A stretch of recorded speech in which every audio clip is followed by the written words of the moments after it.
It's a legend. It's Brian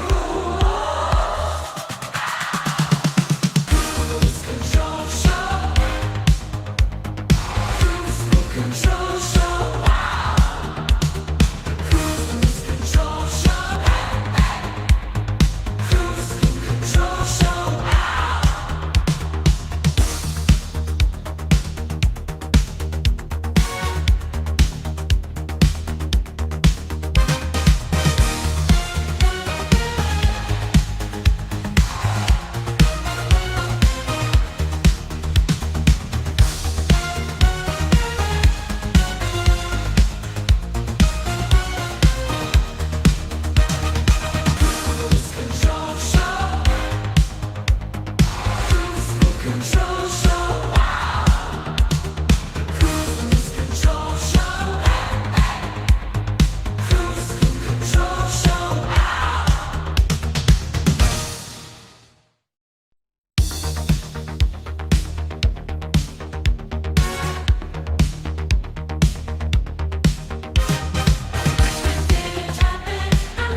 Live from Los Angeles, it's Hump Day in time for the Kruse Control Show. And here's our host, Brian Kruse. Hey everybody, welcome back to Kruse Control. It is Wednesday, November 26th, 2025. Welcome to Kruse Control, the home of entertainment news. I'm your host as always, Brian Kruse. Welcome back, everybody. Good to see ya. Happy Thanksgiving Day's Eve, I guess I will say. Hopefully you guys are ready to rock and roll. Have fun with the friends and the family. Maybe get into a few fights, have a few libations, have a good time, guys, and come on back and watch our Black Friday Kruse Control episode after that. But guys, we got a great night ahead of us. You guys aren't out partying all night right now. We're hanging out, having a good time. Happy early Thanksgiving, guys. Excited to be here. As always, a great Wednesday. And of course, welcome back. We know he's here, that thirsty daddy himself, Mr. G.R. Wise. What's up, G.R.? Oh, having a great Hump Day, Brian. Stocking up on the haterade. Oh, stocking up on that haterade. Good to see you back, GR. Good to be here, bud. What's up, El Santo? How you doing, too? Who we got in that chat today, GR? We got El Santo out there. We got Buck Rogers, Queen. Jonathan's out there. What's up, Jonathan? GR wants to tell you to what do you got to say to Jonathan here, GR? Shut the fuck up. Oh, jeez. That means he loves you, Jonathan. Just so you know that. Just means he loves you. How's your day been, GR? Been good? Yeah, it actually was pretty good, you know. There you go. Yeah, you get some good stuff done? Yeah, well, I told you I got my file cabinet painted, all sorts of fun things. Yeah, getting accomplished, checking things off the list, GR. Well, that's good. Are you excited about tonight? What are you excited about the most, huh? Oh, there's so many fun things to talk about, or not so fun things, shall we say. Tron coming out, and Wicked. I think Wicked is kicking butt. You gonna go see it this weekend? No. I'll wait till it comes out on Peacock. You're gonna wait for it comes live on Peacock, huh? Yeah, well, you always want those wicked women on a cock, so to speak. Okay, guys. Well, welcome back, GR. Happy to have you back. Happy Wednesday. We'll talk more. I think on that note, guys. Also, joining us back on Kruse Control. I couldn't Control. resist, Brian. I'm sorry. I apologize. It's okay. Also joining us back on Kruse Control. You know he's here because it's a Wednesday, guys. I hope there's some good comics out because welcome back, that comic book king himself, Mr. Sean Sutherland. What's up, Sean? Hi, everybody. Yes, I am here. Yes, it is Wednesday. And there we go, a little bright up. Can't wait for Thanksgiving tomorrow, Brian. Stuffing is already getting made. I got a pecan pie waiting for me. Chilling down with some eggnog and some whiskey. How's that? Starting off early. Starting off early, That eggnog and the whiskey, man, it's a good combination. I've had eggnog in a while, though. Get some. Pretty cheap. Pretty affordable right now. I have to do like the coconut eggnog situation because the dairy is not good for me. Oh. Get a lactate. Put a lactate pill in your tummy before you take some milk. I guess. Huh. Thanks, John. Okay, for the holiday spirit, right? Exactly. Speaking of the holiday spirit, I do have some good comic books What to do you, talk what do you about. got, Sean? What do you got? All right, we're going to go right into it. The two big ones from DC this week are Absolute Batman 14. Oh, As you can see, we got a lot going on. The Abomination storyline has been fantastic. Interested and excited to see kind of where it ends. And then DCKO issue 2 is out. This is the big beat 'em up. Look at this gorgeous acetate cover. Look at that. ooh, acetate cover. Acetate cover, baby. Batman died in the first issue. Excited to see who dies in the next issue. It's a big cosmic beat 'em up. Again, we have our bracket that we're kind of paying attention to how that all went down. And yeah, a bunch of other shit came out, but that's two. That's enough. Go out. Everybody's gonna die in DCKO. They're all taking everybody out. That's the thing. It's a bracket kind of fight situation. The further you get in the bracket, the more corrupted by Darkseid's anti-life equation and more evil you become. Scott Snyder is on a hot streak, and let the man cook. So very excited to see how it ends. Just get him and Zach together. They can make another movie. How about that? Nope. No, thank you. Don't need that at all. Nope. All right. I was gonna say, thanks, Sean. We're gonna have fun tonight. Thank you. Yeah, happy to be here, bud. Happy to have you back. Happy to have you back. Yeah, Sean Sutherland, guys, our comic book king himself. And also, welcome back to our hump day edition of Kruse Control. Happy to have her back, guys. You know her, you love her. Welcome back, Miss Lexi Love. What's up, Lexi? I'm back, baby. Bigger than life and twice as ugly. Look at me, I'm here. Your gothic waifu, Dommy Mommy. Ready to talk some shit about stuff. Okay. Welcome back, Lexi. All of that. How you been? Happy Wednesday. I've been okay. Been dealing with doctor stuff, so that's fun. Gotta love the doctor stuff. I'm about to have a very special film made of my butt. Oh, okay. All right. Well, there you go. The more you know. I heard you say like you were excited about those comics that Sean was releasing right here today, talking about. All I've wanted to do is hear Sean's opinion on Absolute Batman. That's all I've wanted to hear. I've been following. I don't read the comics, but I follow the story online. I want to read it. Like, I actually desperately do want to read it. It's a fascinating concept. I love the idea of it. The execution seems great. I love that, like, Bane is taking all of his childhood friends and, like, mutating them into, like, his villains. And so there's this interesting, like, more, like, because Batman's poor in this one. Right? He's, like, a more normal person. So it's, like, an interesting take on everything. Oh, it's just like a whole different universe? Instead of him being a rich kid, he's, like, a steel worker, basically, like a factory worker kind of person, and all of his friends all grew up in like the barrios, and this is like what's happened to them is they're all being turned into the villains. I think it's a really good story. It's a really good world that's been created. The entire Absolute line I've really enjoyed. Absolute Martian Manhunter is probably my favorite book coming out right now. Look at that one. Absolute Batman has just turned the whole thing on its head. Even in the main continuity, Batman has kind of lost his rich anyway, his fortune, and kind of reworking what that means to be Batman without all the fancy toys and gadgets and all that. So it's interesting to kind of see where that's going. But Absolute Batman, yeah, you nailed it, Lexi. It's been really exciting to kind of see it roll out. And the amount of characters, like you mentioned, like all the coterie of villains were people that he grew up with, kids that he grew up with.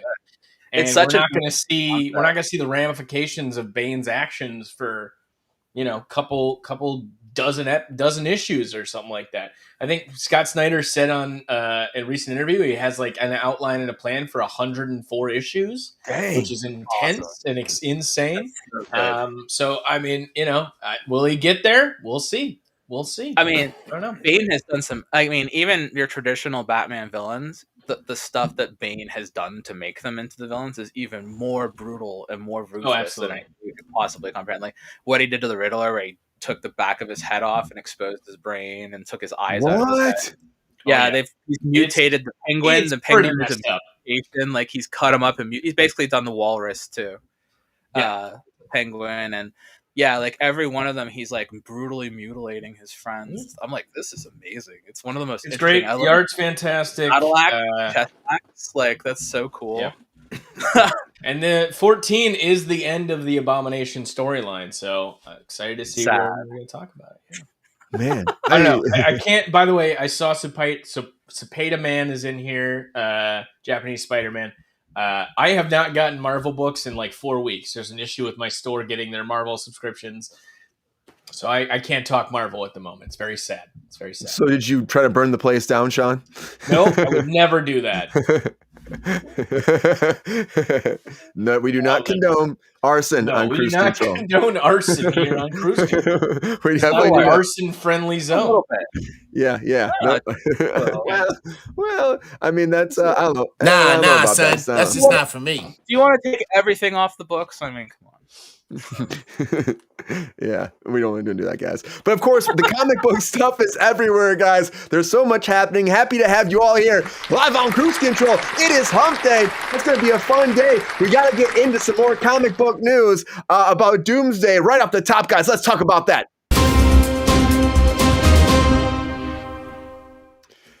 So Kelsey Grammer, guys, they've been shooting a little movie called Doomsday right now, and Kelsey Grammer was doing an interview, and he's like, well, I don't really know what I can actually say about this, but it was so much fun shooting scenes with Thor, and also, of course, Pedro Pascal. So good to be in scenes with him, and of course, working with Robert Downey Jr., and this person's like, oh yeah, tell me more.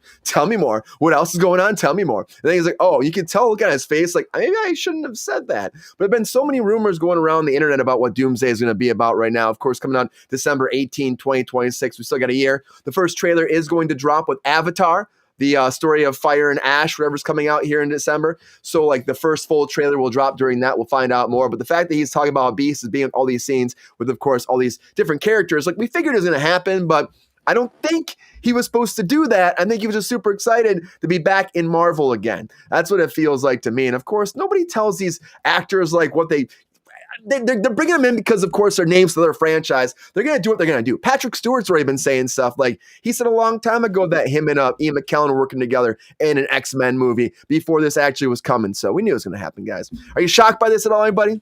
Lexi is shocked. You think that we should have kept Kelsey Grammer away from a microphone and the internet? No. What the hell is Kelsey doing in another Marvel? Like, what's he doing in this movie? He's Beast again. He's Beast again. God. He's reprising his Beast from his cameo in the post-credit scene of Marvels, which a full 36 people, I think, saw. Mm-hmm. And, you know, yeah, he's going to be Hank McCoy again, I guess. And yeah. I don't care about so much of this Marvel stuff. Like, Marvel's really... I'm more interested in what, like, I've always been more interested in DC, but now more than ever, I'm more interested in what DC is doing, even though I'm not 100% like happy with a lot of their directions. But I think that's just the state of franchise. I don't think it has anything to do with one franchise being better or the other. I think like franchises are in a bad place right now. Like they're not giving the fans what they want. They aren't really giving the audiences what they want. And so it's just kind of like, we'll see. Is all you can say is we'll see, but you're gonna have a hard time capturing that same like lightning in a bottle you got from like your original Iron Mans and Thors and all that kind of stuff. Even your second Avengers film where everybody like died in the film and stuff like that. Like that's kind of your peak right there. You should have known when to taper off, man. The fans want the Snyderverse then, Lex. Give them that then, right? Give them that Snyderverse. It's a world in which I want Snyder touching anything. He needs to never make a film again. He can go back to making music videos. His only good movie, Sucker Punch. Yeah, and I wouldn't call it a good movie. It's one of his better movies. Yeah, I'm like, there's no plot to Sucker Punch. It's visually awesome, but there's really no. Once again, he's a music video director. So what that movie excels in is music videos. The whole thing is when they go into the sequences, they're music video sequences. So yeah, those are great. That's the only reason it's good. The structure, story, plot line of the film, there is none. But the music videos are great. They're great. Yeah, they really are. In chat too, yes, I think it was El Santo asked about, of course, X-Men. Yeah, X-Men are all going to be in Doomsday. Of course, you got Patrick Stewart, Ian McKellen as Magneto. You got, of course, also Channing Tatum is going to be Gambit. You also have, of course, James Marsden, Cyclops again. Alan Cumming as Nightcrawler. Yeah. Oh, yeah. Yeah. There's a bunch of them coming in. There's rumors about everybody else, but those are the ones that are kind of confirmed right now. So it's where that Channing Tatum filled in. Is Mystique. I think. Yeah. That's the other one too. Yeah. Yeah. I don't know. It's funny. I hope that a lot of this is if Kelsey Grammer's maybe just, kind of wagging the dog a little bit with this, like maybe he's kind of making these up or whatever. I can't imagine that for how little X-Men were involved in the past, 15 years of Marvel movies. I can't imagine that this Kelsey Grammer would have that much impact into or outlook into everything going on in this movie. I doubt it. I highly doubt it. It's reshoot season, baby. So half this shit Cut could it be out. retconned tomorrow. So thanks a lot. Oh, there it is. Cut it out. Who the hell keeps thinking that Channing Tatum should be fucking Gambit? he did. Was great. Channing Tatum thinks he should be Gambit, and let the boy be Gambit. Fine. Terrible casting. Like, I can't think of a worse choice for Gambit. Like, not that Channing Tatum's a bad actor. He's a great actor. I just that's what you want for Gambit? Okay. Because it's because of that whole thing that happened with Fox where he was supposed to do it before, and so it was Ryan Reynolds giving him a chance. Every time I hear he doesn't get that role, I'm like, oh, thank God. Well, he's back. He is back. GR is so excited about this too, aren't you, GR? What? Excuse me. What about Kelsey Grammer though, GR? He's saying in interviews, right? He's leaking things out. You think that the mouse is not happy about this? I think the mouse is tickled to death because the mouse probably put him up to it. You think it looked like he was like, oh shit, in that interview, GR. He's an actor, for God's sake. Come on. I mean, please. I want to see this as your Halloween costume next year, GR. Can you be Beast next year like this, GR? Come on, man. I can do that. I want to see you like give me that. a wig, though, because I'm sure you got that I don't chest think hair I've got already. the right. Yeah, he's got the chest hair, Lexi. Sure you got that chest hair, bud. Oh, Stingy with that chest hair, GR. And then you walk around with a plate of tossed salad and scrambled eggs because you're Kelsey Grammer. Scrambled eggs. I think there's so many rumors about this movie though. In general, it's like everyone's like, "Oh, this is happening and that's happening," and the trailer's leaking. It's like, guys, we're gonna see if they can actually make something good. Apparently, they have 100 cuts of this trailer coming out in December right now. They're trying to get it down to one.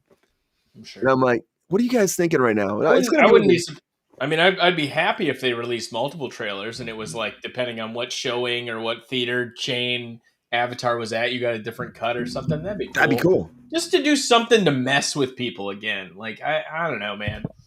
So much of Marvel in the last couple decades has been like they show their hand, they tell you what it's going to be, you're still disappointed, and you still sign up for the same shit. So I would love it. I would love it if we get like just some misdirection in any way. Lexi, he's so bitter right now, Lexi, about this. Like Sean is not the same Sean when it comes to Marvel. Oh yeah, no, I've lost a lot of faith in Marvel this year. I'm proud of you. Yeah, thank you. Yeah, and oh my God, Marvel Comics is a mess as well. So yeah, it's fine. Like I said, I watch. I don't know why I do this, but I watch YouTube stuff about comic book stuff because I'm like, I don't want to invest in the comics, but I'm like, I don't mind hearing things. I like to hear where they're pushing things and stuff, and I don't hear anything about Marvel. And what I do hear, every time I hear something, it feels like it's pandering to the film audience over pandering to the original audience that built it all. So it just feels like this kind of lost chunk of media. DC has always had really good focus in the animation division and the comic division. They've just always sucked with live action. That's always just been their weak spot. So it's they need to work on that. They need to get that Marvel live action approach, but also inject the quality that you do get from their products. Because Doom Patrol is a very well written show. I mean, it's not always the best show, but the writing on it's incredible and it's a great show and it's a lot of fun. So the things that you do get that are live action from them, there is endless potential sitting in. I think that I didn't see the movie, but what I just saw of trailers on Blue Beetle look friggin' spot on, other than changing the fact that it's symbiote to a technological thing. But outside of that factor, it seems like they nailed it pretty well. So it's there's respect within that community more so than there is in the Marvel one. The Marvel one's just let's get 19 Hulks together, and at what point are you what is this It's a big action video game mashup at that point, Lexi. That's what it is. that I say it every time I'm on here. Marvel's biggest failure is that there's not a consistency across the board with their powers. There's like one fantasy guy, 50 strong guys, 10 cybernetic suit guys, a bunch of super soldiers. Like there's no balance in their stuff, whereas DC has this like really solid balance of a bunch of magic guys, a bunch of guys who use tech, a bunch of guys who like have superpowers, a bunch of aliens, a bunch of like, and it all just kind of like works in this way that each one of those little sectors also has the factor that can take out the other sector too. Like you can't fight this without this. So it all works better, whereas like Marvel's is very convoluted. It's not a well-built system.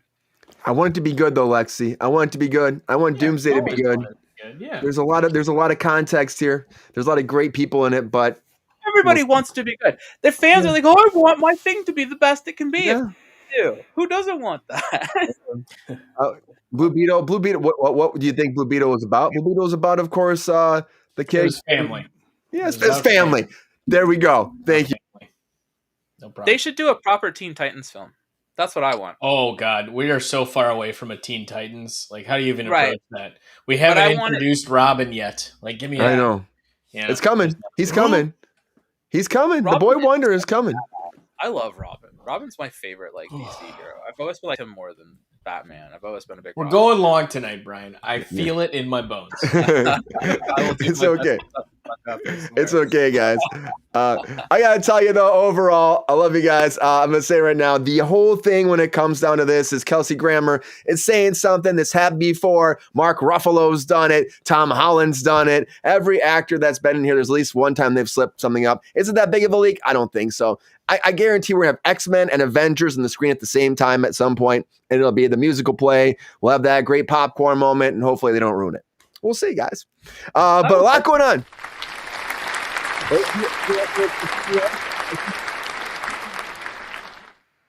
you have something else? No, hot takes time. All right, guys. We got a lot more before hot takes, GR. A lot going on, guys. A lot going on. We'll find out what happens with Marvel right now. But before we move on from that, guys, it doesn't matter Monday, Wednesday, Friday, Saturday, Sunday. There's always one thing going down, guys. You know what that is? That is some breaking news.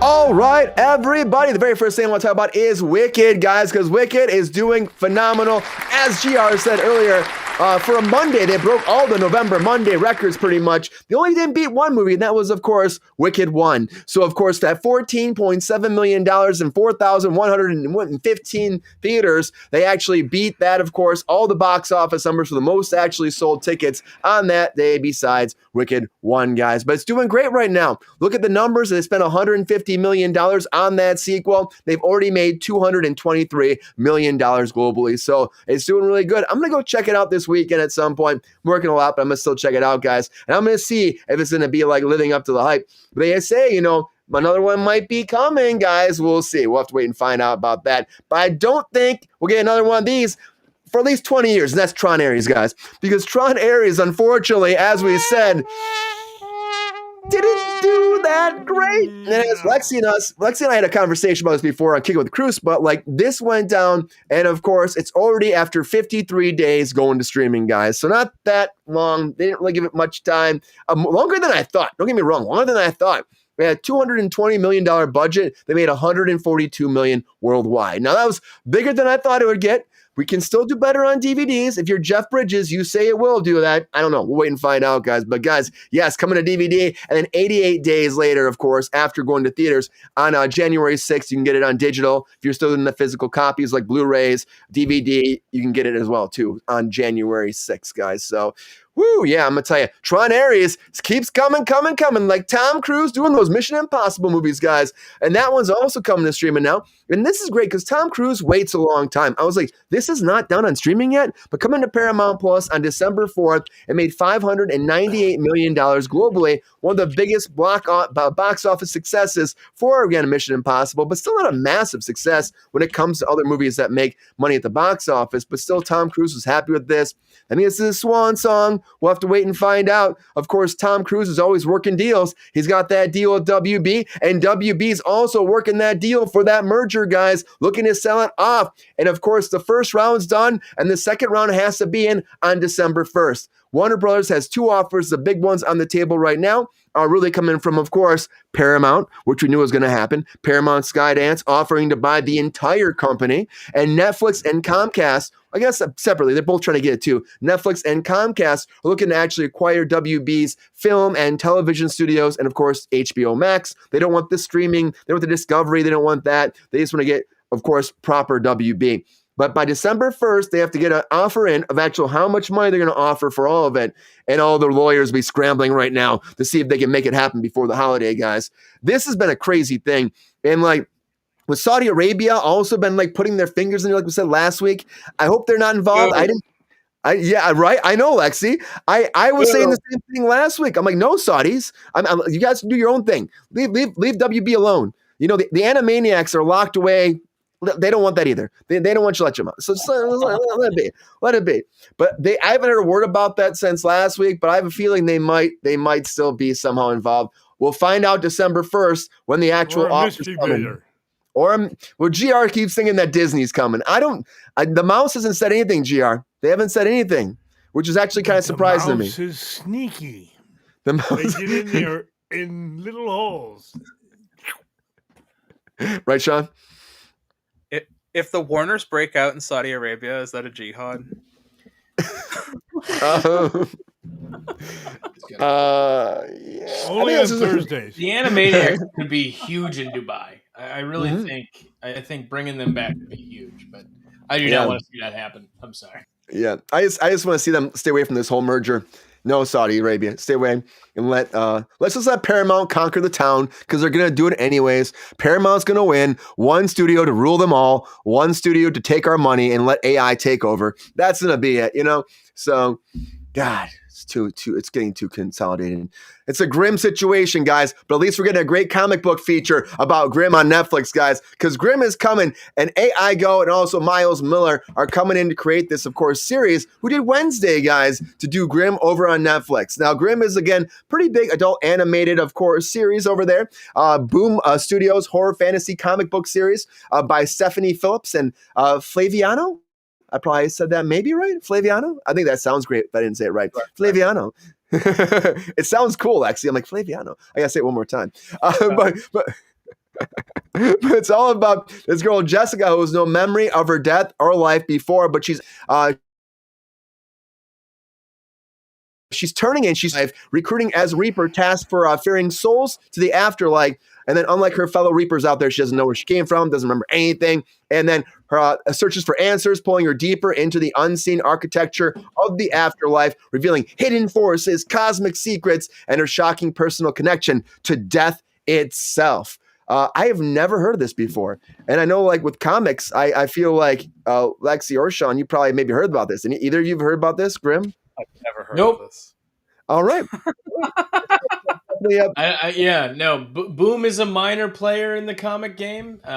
It's funny, as soon as you said by the guys that made Wednesday or brought Wednesday, like, of course, another troubled, dark leaning female lead. Sure, go for it. I got nothing. I don't know anything about this book. Not going to learn today. Thanks, guys. Yeah. Well, Sean, you might not have anything about that. Most of us don't know much about this whole Goblin movie that's coming, but Goblin is moving forward even further with this guy right here, who's actually written it. Kenneth Branagh, which again is one of these guys from Kentucky, director from Kentucky, randomly wrote this, and they're saying it's really going to be like this big, massive hit. Sold to A24. And here he is posing with his dogs. Apparently, it's the only picture you can find of him online anywhere. But the project, they're calling it Ted Meets E.T., guys, created by David Mickelson himself, too, on top of that. But the idea is they actually have Jimmy Olsen, Skylar Gizzanato actually signed on for this, too, and Kenneth Branagh as well, committing to the project as well. So they're getting some big talent attached to this. And they're saying it's really raunchy, it's raw, it's different, it's exciting, it's funny. We'll have to wait and find out. The Goblin. Yeah, the Goblin Queen. The Goblin is coming, guys. But you know what? The Goblin King is also coming back because Labyrinth is coming back to theaters, guys.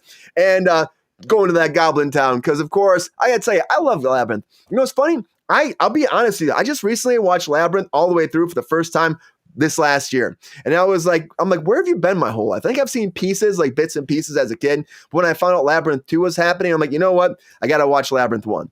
So, of course, Labyrinth 1 is coming back to theaters for 4 days on January 8th through January 11th, 2026. So this whole Fathom thing, you know, Fathom's bringing all these old movies back like Ninja Turtles. Secret of the Ooze is coming this week too. This month. And also they got like, of course, for V for Vendetta coming out too. So all the big old movies bringing them back too. And of course, more.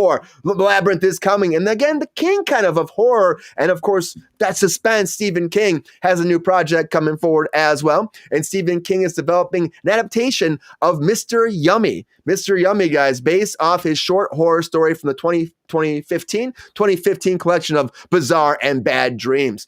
And this is a haunting tale about Ollie Franklin, a gay man confronting mortality, where death waits around every corner and regret becomes the ghost that never leaves. And they're really excited about this. At the moment, there's no director, no cast, but of course, first announcement for it. We'll keep you posted. You guys like Stephen King, get ready for more to come. And if you don't, don't cry, guys. It'll be okay. But you know what? A Far Cry is coming because I never heard of this either. Anybody play this video game, Far Cry? Far Cry is apparently a massive video game. Yeah, huge fan. Huge series. It's huge. That's what I keep seeing. I was reading about it online a little bit. FX is developing this, and they're going to make it an anthology series. So every season's going to be a new cast, new story, whole new everything. That sounds interesting. Noah Hawley's doing it, who did Alien, the new Alien series, Alien Earth. He's behind it. Of course, you also got Mac here from It's Always Sunny, also producing it. He's going to star in the first season as well. It's going to be, over here in Hulu, of course, that makes sense. Internationally, Disney Plus, and they're excited about it. They're saying they're trying to make a whole new setting, whole new plot, really get into this, a big amount of money you're going to throw at it too. And every year they want a new one to come out too. So I don't really know much about this though. Like it's really like that different. Like every season is just different, Lexi. So every game is different. So like every game, essentially, I don't want to ruin it, but your protagonist dies at the end of almost every game. Yeah, right? Ruin it away, Lexi. Ruin it away. So the story is every game is essentially like almost like a tourist shows up in a place he shouldn't be, and he like ends up pulled into whatever the hell crime or world that this is that they're in, and you just like play through like a survival sort of situation where you also end up working with like the main boss, and then they always give you some kind of decision that neither one of them turn out positively in the end, and either you're sacrificing yourself or killing your girlfriend or jumping off a cliff and dying or God knows what. Like they're really wild, and they always get really, really, really good talent to do the main like bad guy in every single one. So Giancarlo Esposito. Yeah. Oh, really? I think that was for 6, right? Yep. Was that one? Yeah, and like I know the guy in 3 is like I can't remember the actor they got for 3, but 3 is a really famous. He was a really big voice at that time. He was a Breaking Bad guy. Yeah. But no, it's a great series. Every game is different, but it's basically trying to overthrow some sort of power hungry guy. Like the last one, New Dawn, was about white supremacist compound. They did Primal, right? Where you were actually a caveman. Primal one, when we were a caveman. Yeah, I really like that one a lot. It was crazy. I it was a good twist on it. Part 5 is my favorite one with the cult. The cult's really good. It got a really. I mean, the thing is that a lot of people who are fans of Far Cry are not necessarily fans of the game as a whole. But I can't think of any person who's played a Far Cry game who hasn't said that the story is what keeps you playing it. Yeah. But there's not a whole lot of story. So like you could potentially pull the story in a Far Cry game in like less than 2 hours, but you'll be playing the game for 120 hours to get to like proper completions and stuff. I mean, it's a lot of grinding. It's a lot of time consuming, that kind of stuff. So the complaints are usually gameplay based. They're never story based. So conceptually, this could be a great idea, and this could be a wild show. There's a lot of potential to do like basically whatever the hell you want. Yeah, man. It seems the content's all there. The story from the last 6 or 7 games or whatever is there. Will they follow it? Awesome. I imagine they'll follow it to a certain degree. Look at The Last of Us, and that was it's been a massive hit. So we'll see, guys. Well, of course, we're going to be following those Scrubs boys one more time, guys, because Scrubs is coming back too.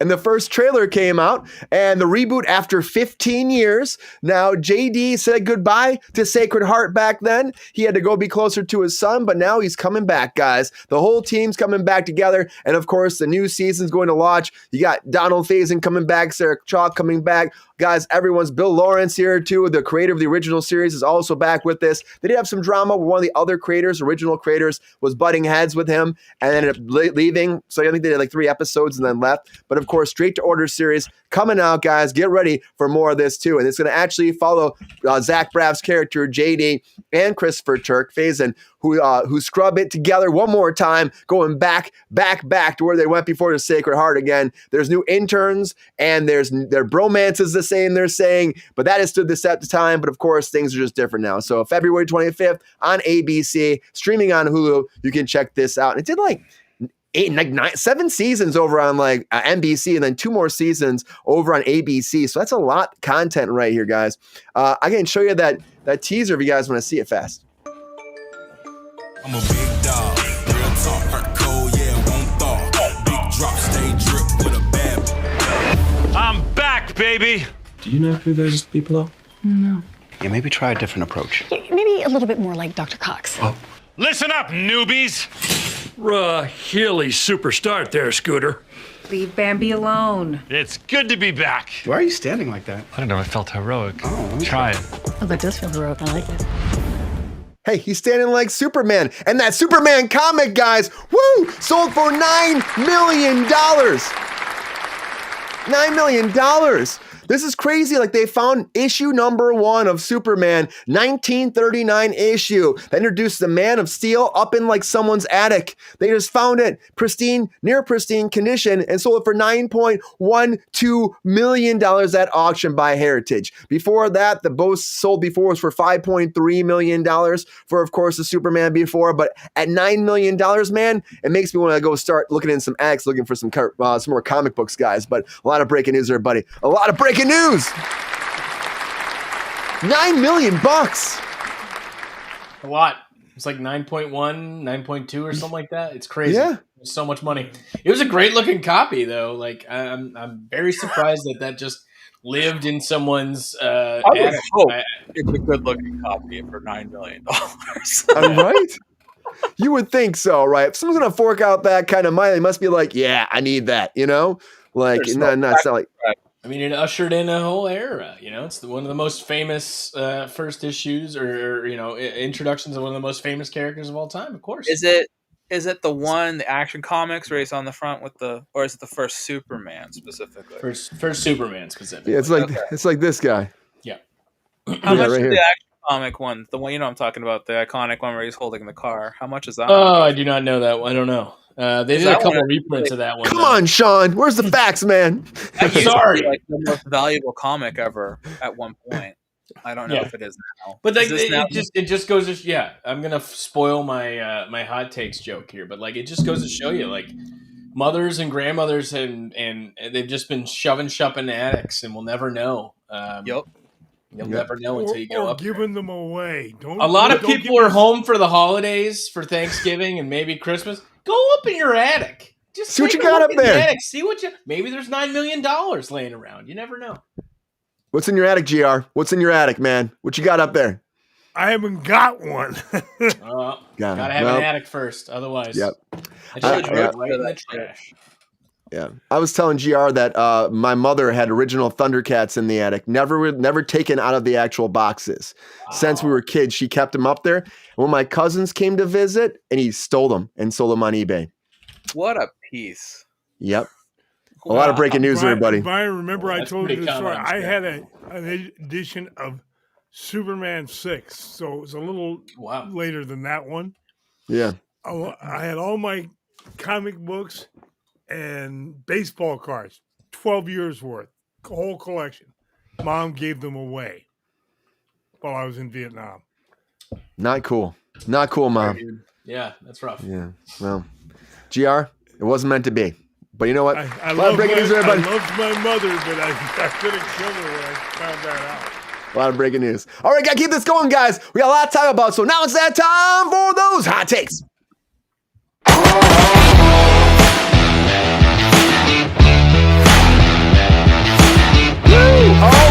everybody. Now it's that time for those hot takes. This is that time to put that 1 minute on the clock, and all my guests get 1 minute, break down all their hot takes on all the latest breaking news. Now, can they make it before that bomb blows up? That is the question I have asked for 406 episodes. I'm asking it for 407, guys. Let's find out who's going to go first, who's going to win, who's had the best hot takes. Let's go to that wheel, guys. Woo! All right, everybody.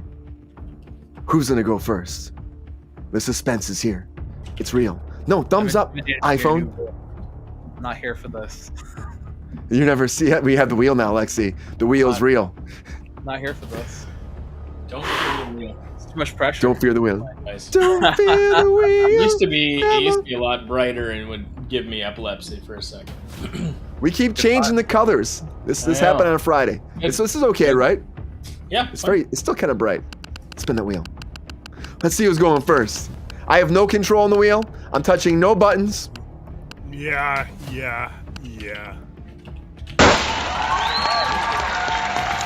Spin that wheel, Spider-Man says. All right. Go. All right, Sean.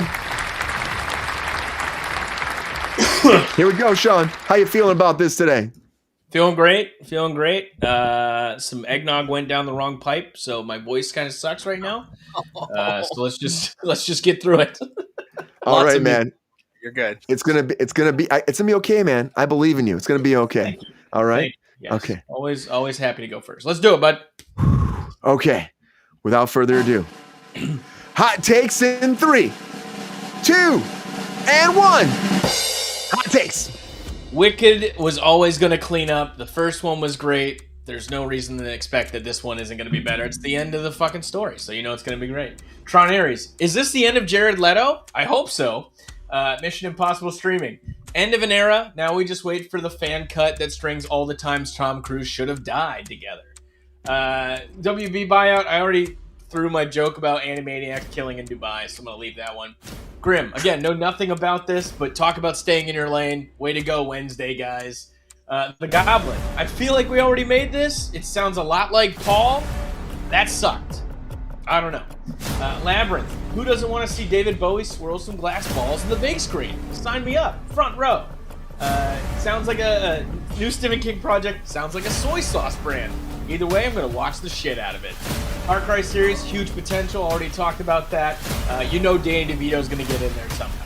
Scrubs, don't give a shit. Didn't really care about it then. Don't now.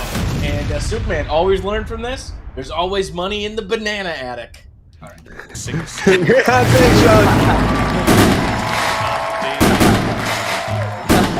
St. Peter, don't you call me 'cause Great hot take, Sean. Yeah. Thank you, guys. The company store. Oh, God. Oh, my God. Woo!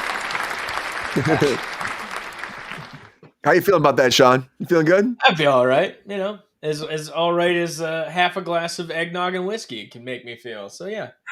There you go. That's good stuff. Like All right. Go to Rick and Morty where he's talking to the guy who's got the stem in his throat. Yeah, Rick and Morty. My brother made me watch one where he becomes pickle or something. He becomes like a pickle or something like that. Yeah. Right. Pickle Rick. And I was like, what is this? My brother kept going, Pickle Rick through the whole house. There was definitely some whiskey going on there too. And we watched Pickle Rick at like 2 a.m. And it's actually, it was pretty funny. Episode, but the fan base has completely ruined it for you. It's just it's hard to get something that annoying after a while. But it's great. Pickle Rick, guys. Pickle Rick. Put that on Pickle your own Rick. the wheel. All right. Woo! Let's find out who is going next. Spinning that wheel. Me or you, GR. One or the other. Yeah, well, it's a tense moment. It gets to me. It's gonna be GR. That's finished.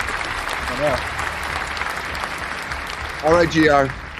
He still doesn't believe me that I have no control over the wheel. He thinks I control Not the at wheel. all. I don't control the wheel, GR. I have You zero. lie like a rug, Brian. You got on a the wheel. break there under your foot. I know how it goes. I got a brake. Yeah, I got a brake. I got a brake pad. I got a pedal down here. I'm pedaling that wheel.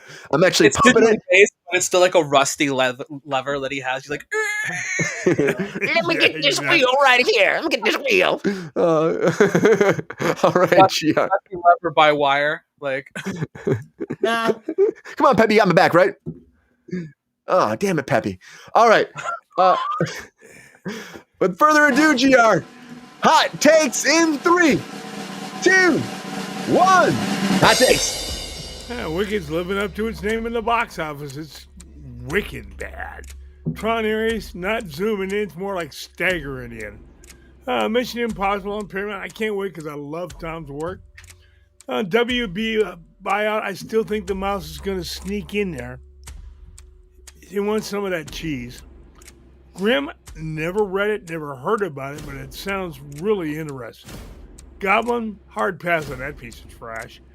Labyrinth, didn't like the original. Why am I going to watch a re-release? More King Horror, no thanks. I've had enough of King in my lifetime. Far Cry video game series, from what I've heard and what they've said, I want to see what it turns out to be. Scrubs, 15 years later, no thanks. I get enough of those two on commercials all day. And Superman for $9.1 million. God, Mom, why did you give my shit away? Great hot takes, Gio. Come on. Love you, Mom, but come on. Yeah, I see those Thundercats. I told my mom, I'm like, she's like, this is where they're supposed to be, Brian. I went upstairs and they were not there. I'm like, the Thundercats have taken away. Snarf, snarf. That forever. You're gonna be like, Thundercats, ho! Snarf. That's what I say. where'd the Thundercats go? Yeah, where the fuck did the Thundercats go? Gone. Oh, great hot takes, GR. Great hot takes. All right, Lexi, it's been a while. It's time to dust off those hot takes cobwebs and get in. You feeling good about this? You got that twinkle in your eye? Tron and GR, like, it's better to start than finish, but okay, we got this. You know what? Someone's got to finish, Lexi. Someone always has to finish.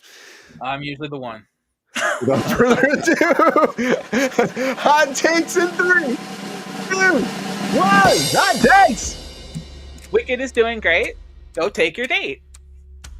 Tron Ares release. We talked about that on the show. I mean, go watch it if you like Tron, but it's definitely weak. Mission Impossible, I could not care about those movies. I don't know how they're still making them. It's just because Tom Cruise is bored and wants something to do and he has money. WB buyout, just don't sell it to fucking Dubai. Please, don't sell it to the Saudis. Like, can we stop this? Grimm is coming. Goth girls all over the place will be so happy and horny. Goblin, that sounds interesting. I'll watch it. You know I like a weird indie film. Labyrinth, I mean, you can't make it again. The guy's dead, so you got to bring it back somehow. Stephen King, when are they going to stop making Stephen King projects? I could care about a new one. I just want to see somebody else. How about some Dean Koontz? Far Cry? Hell yeah, I'll watch that. That's not, like I said before, it's not built for that sort of like environment, like free reign, what you want. And I think that television really lacks a good solid open source. Scrubs, I hate Scrubs. And Superman sells for $9 million. That's awesome. Buy like 50 yards for that price, but you know, a comic book, I guess. Take it, right? Great hot takes, Lexi! Woo! Great hot takes! Woo, woo, woo, woo, woo! Gotta get the food down. That's my weakness there now. And just so you know, you got a little bit more headroom now, Lexi. I got your back on this now. All right. Let's fix it. I got your back. You were saying earlier. So great hot takes, everybody across the board. Who is going to win? I don't know. I have no idea. You guys might know because you guys are the ones to be voting. So I'm putting it out to you guys right now. Will be Sean, Lexi, GR, giving that vote it up right now and telling me who you think should win hot takes today, guys. Super excited to find out. Let us know, guys. While you guys are voting and you're taking that time to deliberate, you can take some time, giving you 10 minutes on the clock. We take a quickie. Come on.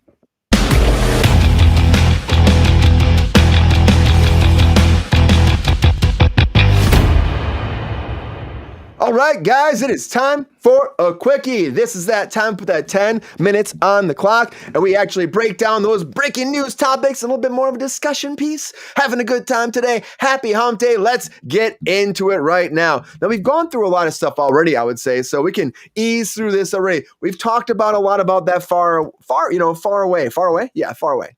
That's right. Far Yeah. Cry. Far Cry. I feel like I'm going to be a farquad. That's what I feel like. Far Cry. Okay, so for Far Cry, let me actually ask you two, like Lexi and Sean, you both actually played this game. What's the best season? Like, what do you want to see? Will they go to the best season, do you think? Or do you think they will choose season or the first game and just dive into that? Lexi first.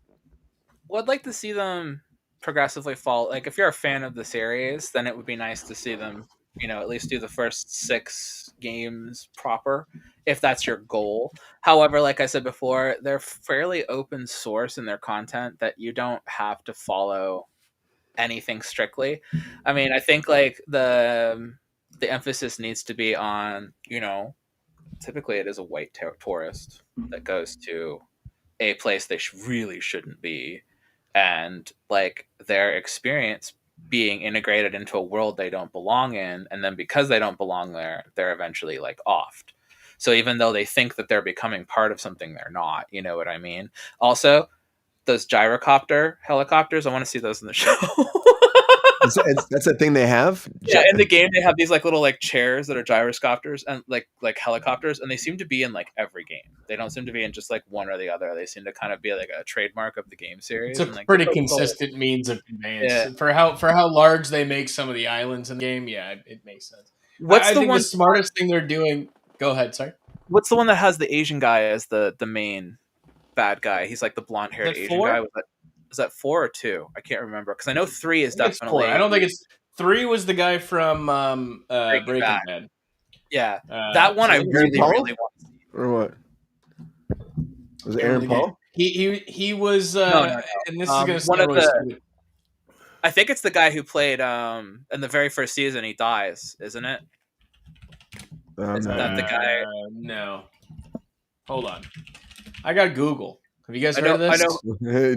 but I would if I was going to pick any game, the one with the crazy Asian guy who's in charge of it, where it's all Michael Mando. It was Michael Mando. Far Cry 3. Yeah. But that's the one I want to see the most as that one. But I mean, there's a lot of like, I think the biggest difficulty that they will face with those games is locations. Because they are very, very exotic locations, and filming in them is going to be really hard. Like, you're going to have to film in Thailand, you're going to have to film in like Indonesia, you're going to have to film if in White Lotus can do it. I don't see why not. I think they're really smart in making this an anthology. I think that really is going to help it kind of set it aside from or set it apart from the other video game adaptation TV series that we have right now. I'm very excited for it. I'm not like a huge Rob Mack fan, to be honest with you. The man listen, this is going to sound really vain, but I think he's had too much plastic surgery. Oh. Right there. Yeah. They all look like regular people, and then, Hollywood got to him. But Danny DeVito has got to be in it. He's got to Do you remember when Ubol was making a Far Cry film? I do remember when Ubol was making Why did that never see the light of day, I wonder? Well, because people saw Postal and said, what the hell are you doing? I'm in Postal. I resent that. You're in Postal? I had no idea. That's awesome. Well, there you go. The more you know. Don't go Postal on Sean now, Lexi. In the film, he has a celebrity boxing match where he beat up all his critics online, and I was at that boxing match, and there's only 7 people in the audience at it, and I'm one of them. That's hilarious. That's awesome. That's awesome. Yeah. I love that. It's freaking cool. I mean, I hope this does well, though. You're saying they tried making this project before. Noah Hawley, though, has been doing great with all the alien stuff and also working side by side to help the Predator stuff to go forward. So I feel like what they're doing with that world is cool. It's riveting. So maybe they can take that kind of energy and those stories to kind of make Far Cry work well. So we'll see. Not Far and Away, but Far Cry. That's Tom Cruise in Far and Away. I do like that. We're in a really respectful time with video game content. I've never so seen much video game content. I've never seen people. Season 2 is going to be amazing. Very Oh, I excited. really hope so. And Scrubs guys would be great, right? You guys are excited about Scrubs? I can't think of anything I want less. I feel like it's like 10 years too late. What about Stephen I'm King? surprised. I mean, I Which love one's more? old school Stephen King, but like I agree with you. I think I'd rather take Scrubs over freaking Stephen King at this point. There's so much Stephen King. There's too much. There's too much of it. And I mean, I was really happy to see The Long Walk. The Long Walk was beautiful. But I also, watched like, it. I really enjoyed it. I really enjoyed it. Lex, you said to watch it. I watched it. I was like, this is a really good movie. And the ending had that nice, it made sense with who wins The Long Walk. It made sense to me. But it was also very sad and somber. And you saw how people become like brothers on that walk too. So that movie was like almost perfect, but then it just like there was just something about it. And I don't know if this is a problem with modern film or if this is just a problem with like who directed it or whatever. Everything was there, but there was just something missing. It was like almost like if you took like Shawshank and combined it with like something else, and it really had a lot of these things that should have had those feelings, that emotion that you garnered from like watching Shawshank Redemption. It was all there, but there was something about the ending and the execution where it just kind of fell flat for me. And I don't think anybody did a bad job in the film. I just think it was maybe the editing or the directing, or I don't know what exactly, but something wasn't perfect in it. So that's why I only gave it 4 out of 5 stars. But I highly recommend it. But I want to see more of the Richard Bachman side of things. I will always be more excited for Richard Bachman than I will Stephen King. Give me a Regulators film, please. Regulators, mount up. That's different. I know that's different. Just the first thing that comes to my head. The Stephen King, though, I feel like there's so much of stuff. And like that guy looks too. I mean, I saw that picture. He's kind of looking like he's doing the Rob Mack treatment to his face as well. But, you know, it happens, you know. GR, when do you get the Rob Mack treatment, GR? When are you getting that? When are you going Hollywood on us, huh? Never. Would you rather watch Scrubs or Stephen King? What's on your mind more? Neither one. If you're stuck in hell, GR, and you got a choice between Scrubs on repeat or Stephen King features, what would you rather watch? Scrubs would be hell. Yeah, it'd be Scrubs. I mean, Jesus. Because you got to watch the final 3 seasons of Scrubs. They're some of the worst television shows ever made. If I'm in hell, I have to. Other than that, there's no way you can make me. I had an ex that was obsessed with Scrubs, and I had to watch it way more than I ever wanted to. I never really watched Scrubs. I think I've seen like 2 episodes, maybe. I'm not missing anything, huh? Absolutely. No. I think the first season you want to see their humor, No one saw that either. Huh? Brian, if you want to see their humor, turn your TV on. Oh, I've seen those T-Mobile commercials. They do so many T-Mobile commercials. Same thing, yeah. And you're right. El Santo, nobody saw Running Man either. Nobody saw Running Man. People just aren't going to the theaters. Running Man. That was a name. Running Man. I'm 100% in agreement with GR. Yeah, it was not fucking Running Man. It was, what was that movie that came out with John Cena and Aquafina? Yes. That kind of it fucking rhymes. Like gold something or whatever, where they had to like, Yeah, there was like the lottery. They won the lottery or something, right? Yeah. And that means you got hunted. Yeah. Somebody watched that movie and was like, let's make the Running Man, but do that instead. And nobody went to see it. It's like, is Glenn Close's career like Glenn Powell's career fucked now because of this? That's my question. You think that people are going to start not booking him? He's gonna make a dozen more Twisters. He's going to be fine. He's going to be absolutely fine. Twisters was horrible too. Oh my God. Doesn't matter. It was still a success. Terrible. Oh, terrible. Running Man went so far against, and even if the original film wasn't as close to the book or whatever, it really, it's too good of a film to like mess with. Like it's one of Arnold's best movies ever. Like it's so good and it's so cyberpunk and it's so like dark and heavy and like the dark heavy tones. And this remake was not dark or heavy. It looked very light, very fun, and I just found myself like, who made Running Man light and fun? The studios. Like, let's try that different. Let's try something different. It's a reboot. Yeah, it's like Tron. They tried digging Tron something different too. They didn't follow the storyline, and then the fans revolted against it, you know? Jared Leto wasn't the reason Tron sucked, by the way. I just want to get that out there. Everybody's like, it was like Leto. Like, Leto was the least of the issues with that film.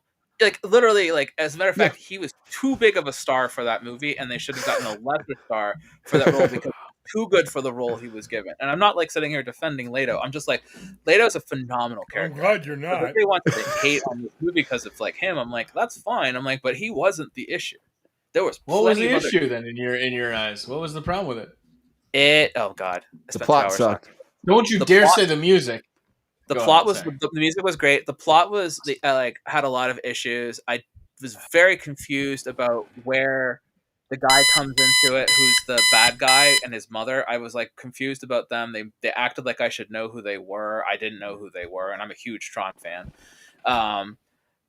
There were just like a lot of like holes in the idea of the story. There was some very interesting concepts introduced in it. I did like the 3D printing stuff. I did like That was cool. how they got them into reality. I don't think that stuff was executed poorly. However, light cycle technology could not work in the real world. It just can't, period. No matter what you want, you can bring the light cycles out, but you can't actually use that technology.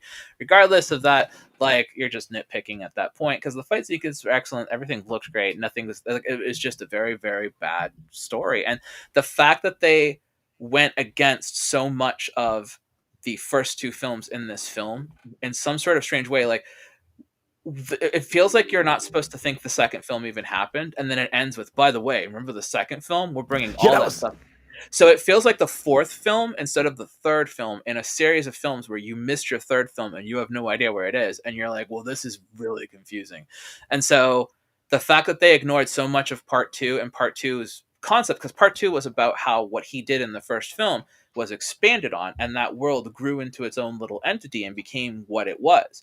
This film basically has that world locked in an office somewhere and is still using cool 1980s like tech. And I'm like, so you wanted fan service. So this movie's fan service. This is for like, this is another Star Wars, New Hope kind of thing, whatever, like the J.J. Abrams one. I'm like, it's a bunch of like Easter eggs and remember this and member berries.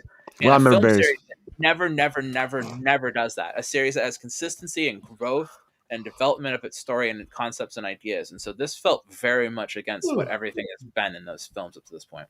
And Lexi, like you said before, in there, this movie could have worked as a third one or as like a fourth one. So if you would have had that, that movie in between to like link these together, would have been great. Maybe, right. you know? And tell us why his grid reverted back to the 1980s. Yes. I need that. The whole fact that you completely invalidated your second film with this movie was the biggest issue. So much of your second film was thrown in the trash with this, but also like, hey, remember it. So do you want me to remember it or not? What do you want from me, Disney? Like, I can't wrap my head around what you're asking for me as a fan of this, because I'm a huge fan. Totally dedicated. Like I'm the person. Me too. We had that conversation. We're like, yeah. I watched it again. I like the music. I love like the visuals.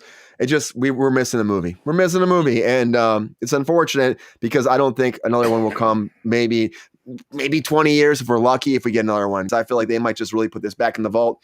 And when Mickey you're might my say, age, "Live it again, boy." Get another one. We'll find out. But guys, great quickie, everybody. Great quickie. Winner, guys. We do have a winner. Hey, we do, guys. We seriously have a winner of Hot Takes. Who's gonna win? You guys excited about this? Do you feel the anticipation? I do. Oh yeah. Who's gonna win?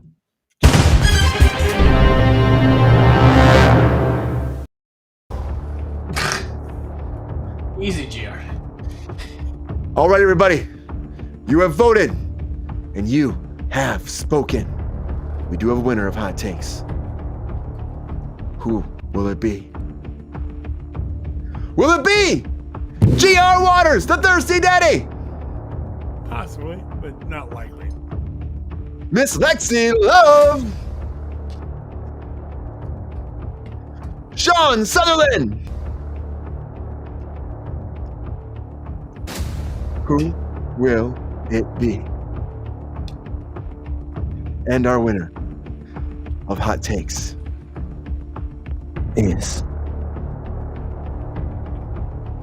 Lexi Love! Congratulations, Lexi!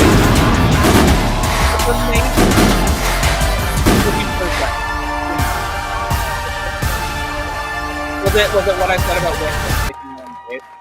What it was, right?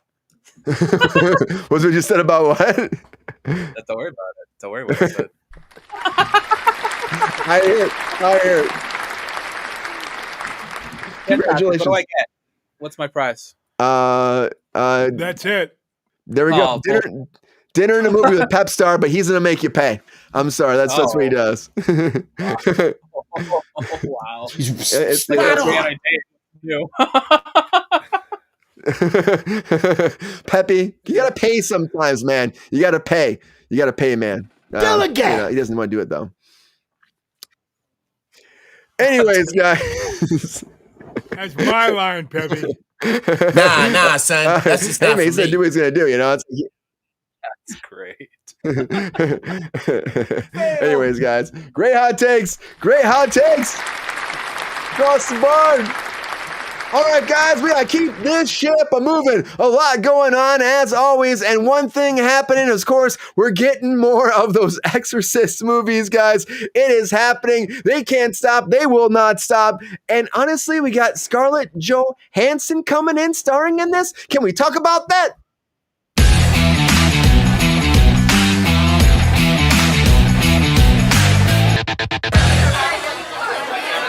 I feel like we're at that point right now where Scarlett Johansson's like, I just want to do all the big franchises and reboot them all and just see what actually sticks.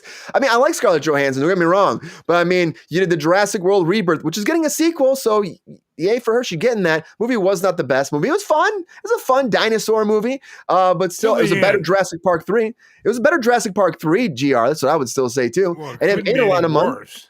I know that movie was missing a B storyline, which they cut. But Blumhouse is doing this, and Atomic Monster, Scarlett Johansson taking over to be starring in it. Another Exorcist. Yeah, the thing is about this, though, why this is happening, Queen, is because they spent $400 million in the franchise to buy all the rights. And they thought the first one would be like a big blockbuster success, but they only spent, now they didn't spend a lot of money in the last one. The Believer, Exorcist Believer, they spent like $30 million and they actually made $136 million. So they made their money off that, but it wasn't as big as they thought it would be based off how much they spent, the trajectories, everything. So this one's going to be a whole new storyline, not going to connect to Believer at all, going to be its whole new thing with Scarlett Johansson taking over the lead. Now, the one thing about this I will say is actually kind of interesting is that the director and writer of this will be Mike Flanagan. And I think he does some good horror. He really has some good ideas. He's the one that wrote the new, of course, Clayface movie. Then he stepped away from that. But he's been writing and directing this for the studio. And also, he was super excited about getting Scarlett Johansson on board. Made a big statement about saying that he's happier than ever that he got her on board. Couldn't be happier to ever join that film. And he said, that he's just super stoked about it, guys. So will it be a big hit? Are these franchises ever going to end? And we're going to keep getting Exorcists until GR's head spins around? I think that's probably true, guys. But The Exorcist is coming. It's coming. Scarlett Joe. GR, I know you said before you saw this when you were in the military. You saw the original, and everybody was scared, and you guys were laughing at all the practical effects at the time. When that head spun, there was 6 of us in the theater from the teams. Mm-hmm. And all of us were laughing our ass off, and there was people puking and like freaking out, and we thought it was a comedy. Puking? Oh, there was people throwing up and freaking out, and man, it's a lot, GR. That's a lot. Well, let me ask you this: actions like that anymore in a movie. That's one of the last big movies to get a real visceral reaction from people. Nobody's doing that anymore. Now they're like on their cell phones, like sexting everybody instead. That's what they're doing. GR, what do you think, though? You think that Scarlett Johansson will save this franchise and make that $400 million investment worth it? She's got a snowball's chance in hell. Oh, boy. Bring back snowballing. You really think so, GR? You think that she can't save it? No, it was a one-time hit thing. It wasn't designed to be 47 of them. But they're not going to stop, GR. Is there anything that in the world that gets you out to go see this in a theater? Anything at all? Pay me $5 million and I'll go. There we go. Wow. GR's only going to go for $5 million. Ooh, so GR's already saying thumbs down to this. ScarJo can't save The Exorcist at all. All right, GR. I don't put it down. Johansson, Exorcist. I don't see how that's going to fix anything. Scarlett Johansson. The issue with The Exorcist is that you keep making them. Stop making them. How about that? You think that we should let this franchise go away? Absolutely. Like it's like The Exorcist is like, I get it's like that's what's so frustrating. I've had this conversation with people before. I'm like, The Exorcist is one of the most brilliant films ever made. Like I understand like JR's thoughts on it, but I'm like, Dick Smith at his peak special effects. Everything that was done in that film literally broke the mold in being able to do it, and you can't do it again. I mean, the trauma the little girl went through making the movie, the trauma that every actor in that movie went through making that movie, like, it was one of the most ruthless and brutal film sets to ever be on, and the film shows that action through. It's a beautifully shot film. It's probably one of the most brilliant films I've ever seen, and I personally feel it's one of the scariest horror movies ever made. I think there's so much to work off of. I think it's the child. Oh, I really do. I think it's a beautifully shot film, and I think it's a terrifying film. I wouldn't say it wasn't beautifully shot, but it wasn't scary at all. I've always found Exorcist stuff scary. Like, I used to watch, like, remember back in the day when they had a lot of specials on TV about people being exorcised and stuff like that, like on 60 Minutes and things like that, late 80s, early 90s, like right in that Satanic Panic era. And Satanic Panic era. I like that. Yeah, I used to watch a lot of that stuff all the time. Like, I was really, really into it. And I always thought demonic possession was so terrifying. And I always thought The Exorcist really, really does a good job with it. I think, like, as an adult, I can look at a lot of things in it and find it a bit goofy here and there.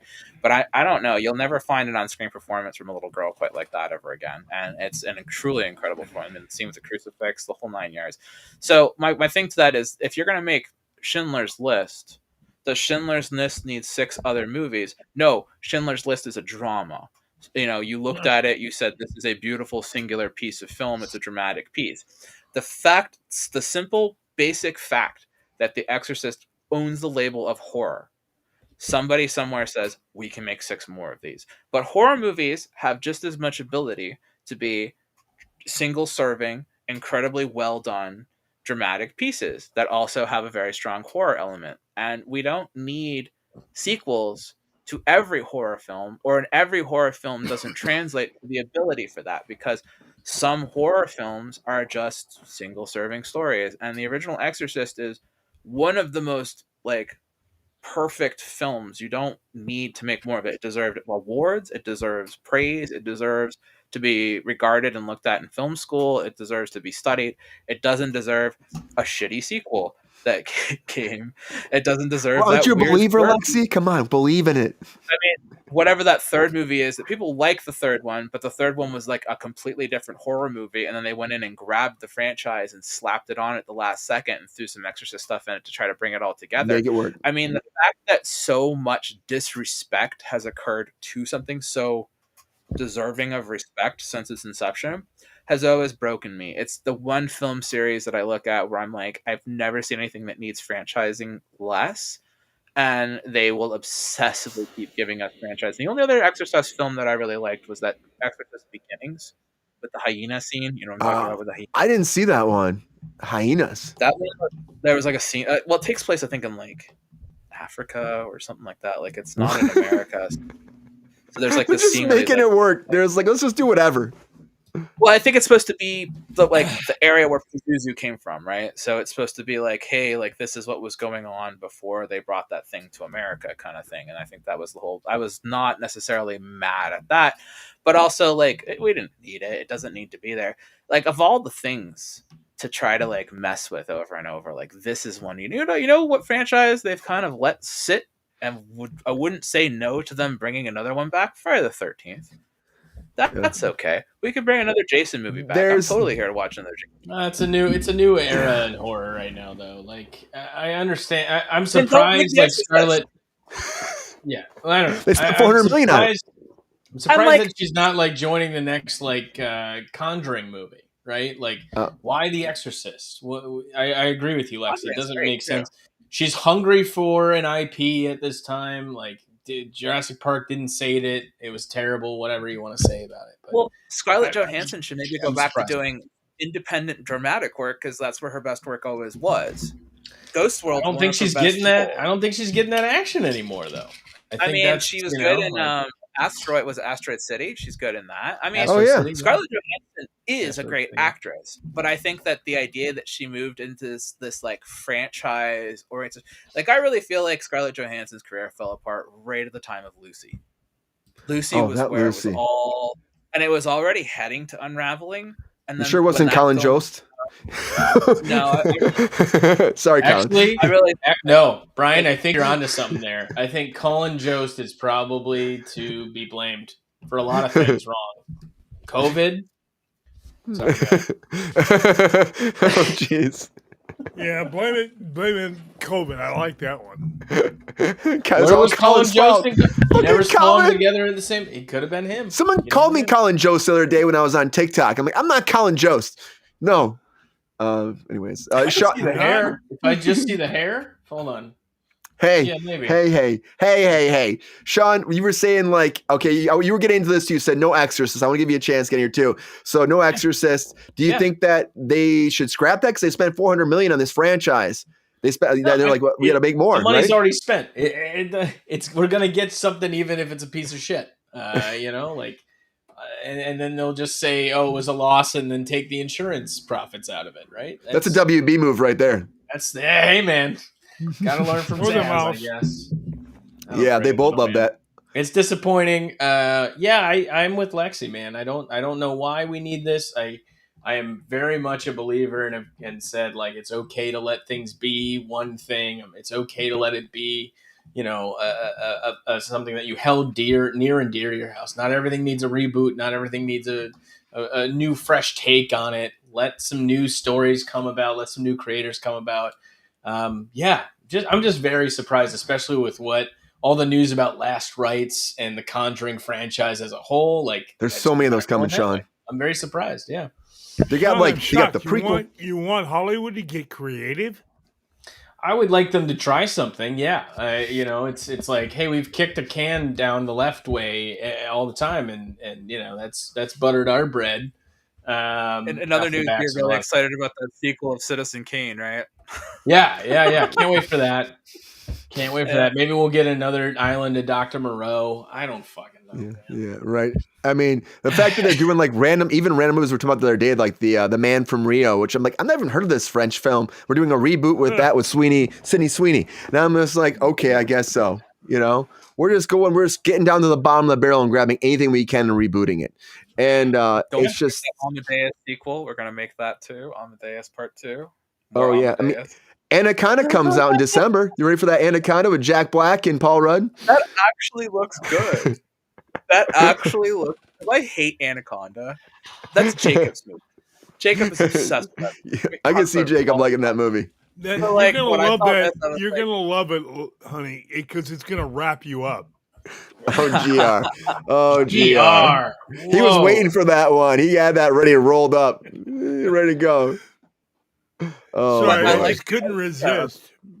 like two stupid friends who are a fan of this like series of films going out and then trying to like make their own version of it, and then it going as it did in the films. The concept's very funny. I think there's a lot of good with that.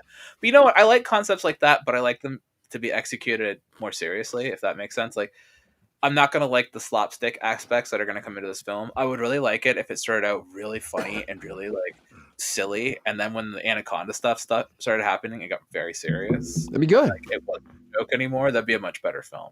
I hope they do that. I hope they have that. don't think Avon's calling GR. Avon. Yeah, I know. I'm sorry.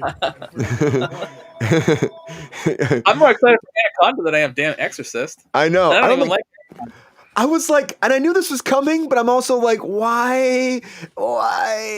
Just let it be. Just let it be. I didn't see Believer. Hey, that sounds like Is a Scarlett good title for a Johansson, song, like- Brian. It is. Is she riding on this like boosting her career or something? Like, is that her thought process? Like, this can't. She would have possibly looked at this and said, It "You know what's really- going to boost my career?" She must be a fan of it. She must be a fan. She's got to be a fan. The same thing with Jurassic Park. She's a of fan. the paycheck, maybe, man. There you go. Fan of the paycheck. Yeah. Pin me, It pay can be me. that way, but like Rah, rah, rah. last couple decisions that has been made is Colin Jost included, right? Like, Oh, jeez. Now, Colin, we're not trying to go hard at you, Colin, here. But also, I'm sure Michael Chase said something similar. We're oh, probably. He definitely has. But I will say this though too. Like even what they did there with Jurassic World did really well though, and almost made up $1 billion, like 900 million or something like that. A sequel's coming, so good on her. Dinosaurs always sell. like Avatar always kind of sells. It seems like for some reason. But that wasn't a bad movie until the end when that guy magically appeared out of the jungle. Yeah, I was like, how do you live? How do you live? Oh, for the sequel. That's right, for the sequel. Because there's always a sequel. They always happen, guys. And we're getting more Exorcist, guys. It's happening. What do you think? More Exorcists spinning those. Continuations. That's all we seem to talk about on Kruse Control because that's Hollywood. And of course, Pazuzu, please. Oh, this is the world we live in, Lexi. But also, we're getting another Lee. We're getting another, guys. Rush Hour. Rush Hour 4 is coming, guys. We're gonna make it happen. Chris Tucker's been asking for it, and of course, Jackie Chan said, "I'm getting kind of old, guys. Let's make that now." Let's talk about that now in our feature story, guys, of the night. Let's do it.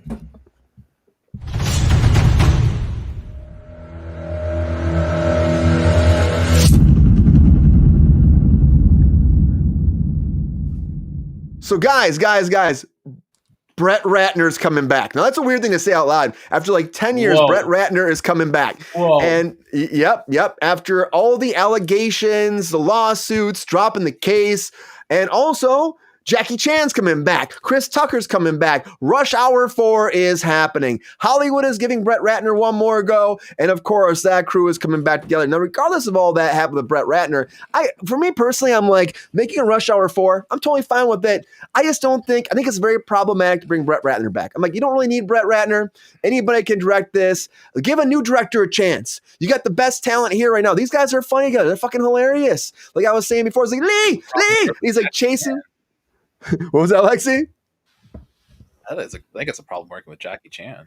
But I don't know about what's going on with Jackie Chan. I guess we'll find out soon. But I'm saying, but the fact is, they're bringing them back together. Paramount's doing this. So, of course, Paramount is working with WB right now, their very first film, since the whole merger of Skydance and Paramount. And it's all going down now, guys. Now, of course, the one thing that everybody's talking about online, and, I don't want to get political about this, and I'm not going to go too deep into this, but apparently one of the reasons why this happened is because I guess our president wanted it to happen. So he was like, give me a Rush Hour 4. And then, of course, Jackie Chan and Chris Tucker were already pushing for this for years. And so, I guess that was enough to put it over that finish line. And now it's happening. But I really think what it comes down to is this, beyond all of that, is it just proves what's going to happen, guys, is that Paramount will buy WB. This is their first project. They're already making integrated plans to make that happen. And so you will get their first movie. I'm going to say it right now. The first Paramount Warner Brother movie will be Rush Hour 4. It's happening, guys. It's going to go down. I think it's really interesting combination. It's problematic if you ask me, bringing Brett Ratner in. Let's see, what's going on with Jackie Chan? What did he do? I didn't hear anything about Jackie Chan. Anybody know about Jackie Chan? He's been garbage the last, I want to say 10 years in particular. He's joined the CCCP really, really heavy. He's gotten really involved in the Chinese government. Really? And he's gone back against all of Hong Kong. He's gone back against all of Hong Kong cinema. He's basically thrown them all under the bus, all of the people that he's worked with.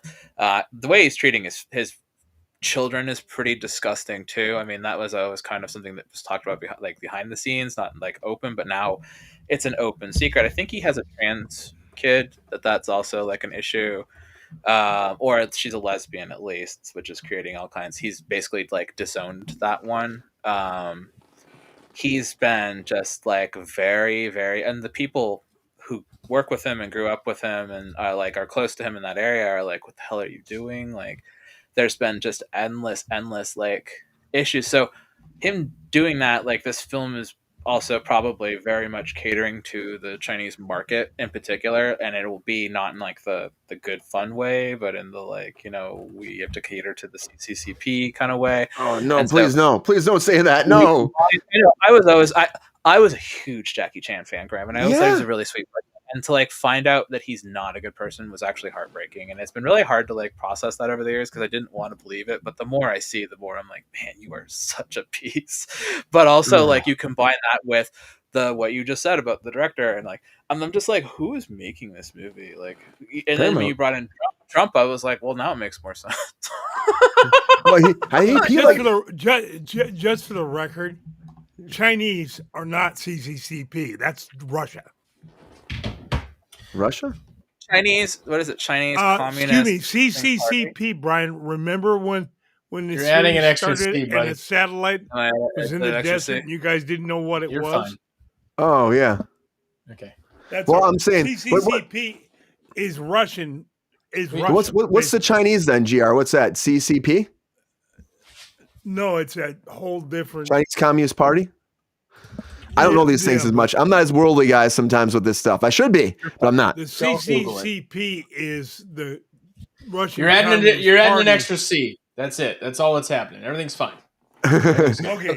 All right. But I keep hearing CCP. And One I was like, C. okay, I you're see fine. one C too many.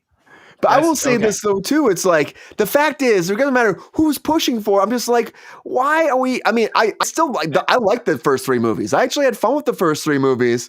I forgot there was a third movie. Let's be honest. 3. Isn't the third one? No, Shang. Was that second one? Shang-Chi? I'm fucking nothing bad. Brian. Shanghai. Number 3. Or Shanghai Noon.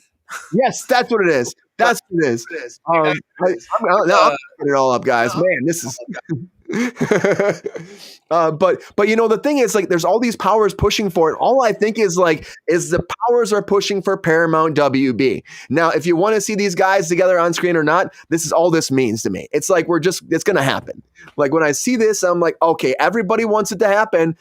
All the powers that be want it to happen. So that's what we're gonna get. One party to rule all of the Hollywood, guys. Sean, you're excited about that too, huh?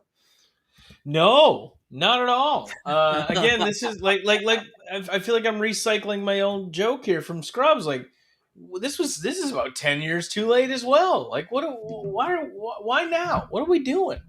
I get it that when in tough times, oh man, Jackie Chan, what have we done?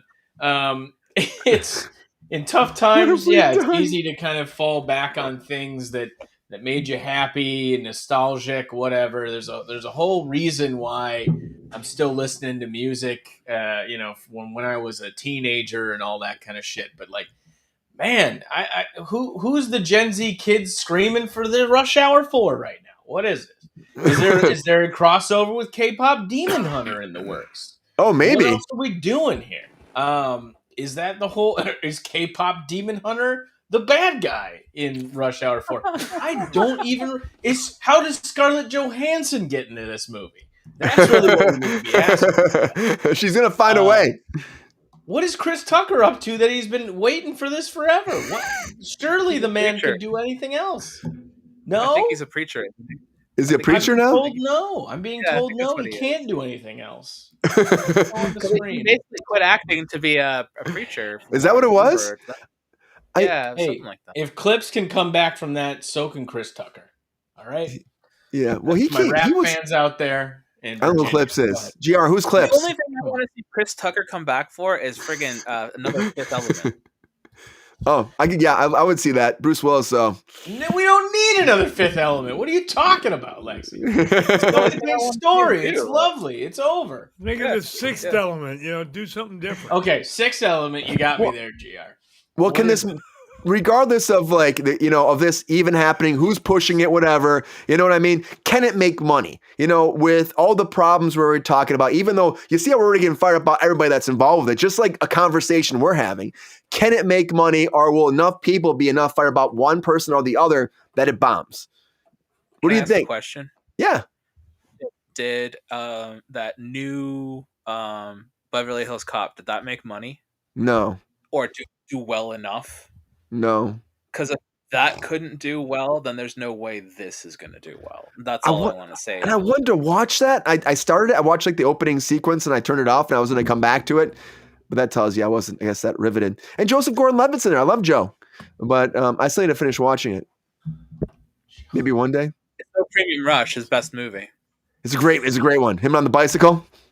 Oh, Premium Rush! I love that movie. I'll watch the movie anytime. He's a bike messenger, right? Yeah, where he's the bike messenger, and he's like, Michael Shannon gives him shit or something. One chain, no gears. All delivery. All delivery. Bike Here we messengers go. had like a time in Hollywood. I remember that. That was like a hot thing, dude. Yeah. Quicksilver and You're Premium right. Rush, one of the best bike courier movies ever made. Quicksilver was one. Oh man, I don't know. Kevin Bacon, man. Quicksilver. It's a good movie. Sorry. GR, what do you think? Are you think that everybody's, hey, you got GR. GR's like excited about this too. Even though like GR, regardless who's involved, okay, we got Brett Ratner, you got Jackie Chan. We already said there's already problems with them. Chris Tucker hasn't been in theaters forever. What do you think? Can this be relevant enough to make money? And will you go see it? What do you think? I'll go see it. I like both of them. I don't personally give a rat's patoot about what they do with their family. That's none of our business. Yeah. I like Chan's work. I like his work. I like both of the guys. When they work, they do a good job. Do you think they can actually live up though, GR, to what they did before? Can it live up to what they did before at all? Do you think? Because like it's a long time. We were saying too, like Gen Z probably never saw these movies too. And I mean, what do you? It's hard to see this making money. It is hard, but you know, in this day and age, you never fucking know. Yeah. I do love Chris Tucker. How do you advertise it? It all comes down to that. Yeah. I think this is like been pushed in the studio for so long, GR, that they just took like the right amount of grease, I guess, to make it happen finally. But everything's being rebooted. They'll put ads on TikTok or something, and kids will go, "Oh, that looks interesting. Let's see what happens." But even the chat saying like they're too old for this, GR. Can Jackie Chan still do the stunts? Can Chris Tucker never do the stunts, could he? He kind of tried. He kind of danced a little bit. He wasn't doing the stunts at all, right? Like, you think he can? Chan's still, yeah. Chan's still. Oh, I'm sure he Chan could. is the only living drunken master still. Like he's the only person left on the planet who can still do drunken master style. Like Jackie Chan's incredible. Which the drunken master style is very limber and it keeps your body very loose. So you just gave me my 2026 New Year's resolution right there. I'm gonna master that drunken master. Yeah, drunken master. We're gonna double those numbers in 2026. Join me, guys. Sean becomes drunken master. I'll join you for that on Fridays, Sean. Oh, good call. Good call. all the shit I talked about Jackie Chan just now, and I would absolutely watch another Drunken Master movie, no question. Drunken Master are so good. Now that you want to give me like 1 billion of those all day, watching him fight is incredible. Like his fight sequences are just totally worth it. What if this is like one big Jackie Chan fight though, Lexi? One big Jackie Chan fight this whole movie, and you got Chris Tucker going, Lee, what are you doing, Lee? Would you watch it? You have Gorgeous, which is like one of his best films, and then you have like Mr. Nice Guy, and Rush Hour is very much like in the Mr. Nice Guy category to me, and I just don't. I'm not here for that. I'm more of a Gorgeous fan than I am that. Which if you've never seen Gorgeous, I've never seen Gorgeous. Gorgeous is so good. And also the original police story. It's just like if you're watching that was funny as hell. Police Story? I've never heard of this either. Police Story is incredible. And if you've never seen Police Story, all the glass in it is real and all the stunts are real. It's like really brutal. Like they put people through panes of glass and they didn't give them sugar glass that day and they just said screw it and they worked through it. And he's young as shit in this, isn't he? Yeah, and he fell like what was it, a story and a half after sliding down that pole for 6 stories because they didn't tell him like that they messed with the bottom area or whatever, and then he broke his foot doing that sequence. So the edit's really strange. I remember like the blooper reel that they would play after those things. Yeah. People just getting the shit kicked out of them because the stunt went wrong. Yeah. That's a good time. Project A is pretty good too. Like I mean he's great. Yeah. Don't get me wrong as far as the fans are concerned, but he's not. That's why you're like fucking Jackie Chan. But also with the Brett Ratner too is problematic. But Brett Ratner's probably happy. That was the team. They did all of them. So I think what the studio still says, well, I did it before, throw him back in. I don't know if it'll lead to the rise of Brett Ratner coming back to Hollywood. Like we were talking about Kevin Spacey on Monday about how he's been trying to come back too. And I'm like, I don't think it's necessary. There's more people. There's more directors. There's more actors out there. Give a new person a chance. That's what I say. Anybody could direct this movie. Anybody could direct this movie. Honestly. Lexi, you should direct this movie. Come on. I'm going to do it. Corbin Dallas! Let's go. But if you're directing it, you got to book everybody on the show. It's just what happens, though. I'm sorry. That's what it is, right? I fired everybody, and I just brought the show on instead. And everybody's confused. So like, I don't know any of these people. we'll let play Jackie Chan. He's got this. Give me Chris Tucker. Yeah, there we go. Pepe's small. He can play Jackie Chan. Don't lie to me. You think you play Jackie Chan? Cookie Peppy? We're not lying to you, Pep Star. Yeah. All right, guys. I believe in him. I believe him so much. But we'll see what happens, guys. It's going down. Yeah, Pep Star, it's going down. We're getting more Jackie Chan, more Chris Tucker, more Lee. What are you doing, man? And it's going to go down one more time for Paramount, WB. And I bet you guys, before we take off, though, this does lead to the merger, right? This leads to the merger? Oh, Lord. Probably. If this is the Yeah, lead the to mouse merger, sneaks what a in and pathetic steals merger. it at the last minute, Brian. I don't see Disney making that move right now. They got an albatross called Marvel over their throat right now. Come on. And Star Wars. Is this really your selling point? WB is like standing there and they're like, Paramount's like, yo, if you come on, man, if we get together, Rush Hour 4, come on, Come on. Where are you gonna get Chris Tucker? We got him, man. Just come on, let us buy you. We got this. Rush Hour 4, it's all worth it. That's what we want, right? Well, they're going to do the debut in the White House. That's what they're excited about. Oh, yeah. GR. Yeah, you never know in this world. Maybe. Oh, man. Rush Hour 4, guys. Come on, man. We got Come this. on. We'll do Rush Hour, and then we'll get Universal aboard, too. We'll do Fast and Furious. We'll buy them as well. It'll be Rush Hour, Fast and the Furious. We'll throw in our Transformers. Trump wants this, man. He's going to give us a discount. Oh, Lord. There it is. Rush Hour 4, we'll get a discount. It'll be so good. Chris We'll Tucker. make a fortune. Come on, guys. Getting all those tax incentives. Oh. Yeah. We'll see. Anyways, guys, thanks for being here on Kruse Control. Appreciate you. Thanksgiving as well, guys. I hope you have a great turkey day tomorrow, or tofurkey day, or if you guys take a bunch of celery, carrots, and of course asparagus and turn into a turkey Ham. too. That's good for you as well, guys. Prime rib, ham, whatever you guys got out there. Have a great time enjoying your family, yourselves, or having that alone time that you truly need today, guys. Appreciate you all being out there. Thank you for being here at Kruse Control. And thank you for being here, of course, GR Waters, that thirsty daddy. Thanks, GR. You're welcome, Brian. It was a good pleasure. It was a good fun day. Yeah, GR. Happy hump day. How was that haterade today? Was it good? Wasn't too strong tonight. Once in a while, not too strong. Not too bad. I actually said some nice things, so it Yeah, wasn't good haterade. I've seen stronger nights. That's for sure, GR. I've seen stronger nights. Thanks for being. Very night. Right? He was, yeah. The haterade was room temp haterade. That's what it was. Room temp haterade. Good to have you here, alcoholic too. There you go. Also, welcome back. Thanks for being here, Miss Lexi Love. Thank you. We'll come to the microphone. So good. Good to have you here, Lexi. Good to have you here so much. Fun talking about everything comic and reboot in between. For this stuff, honestly. So, scared at most here to talk shit. Which is what we do, Lexi. We talk all the shit. We're just racking that up here every night. So good to have you back, Lexi. Appreciate you so much. We'll do it again soon, okay?